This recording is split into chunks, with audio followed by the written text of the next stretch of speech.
passing judgment on the slow and the fast, but you're fine. Wow. All right. Interesting here that the Greeks, and this is during the time when Peter was living, the Greeks believed that there's only two kinds of people. There were the Greeks and the barbarians. Mm.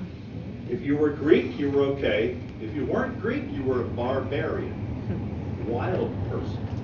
In fact, there's a famous Greek leader who said one time, let me see, I wrote it down, how can people who bark ever rule the world? See, they considered the barbarians, their language was like a dog barking. But if you didn't speak Greek, you couldn't rule the world. You had to have the culture, the language of the Greeks. Now, you might think, well, that's a crazy thinking. Well, Aristotle was a very smart man, brilliant man, philosopher. You know what he says?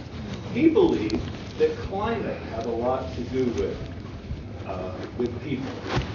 Here's what he said. I wrote it down. He said, people who live in the north, who are constantly exposed to the cold, they are people who have strength but no intelligence. Then he said, people who live in the south, who are always exposed to the heat, they have no strength at all, but they have a little bit of intelligence.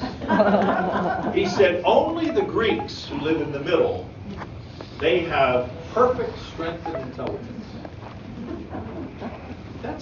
That's prejudice, folks. And that's one of the smartest men who ever lived, well, in the world. And he came up with that theory? All right, I'm just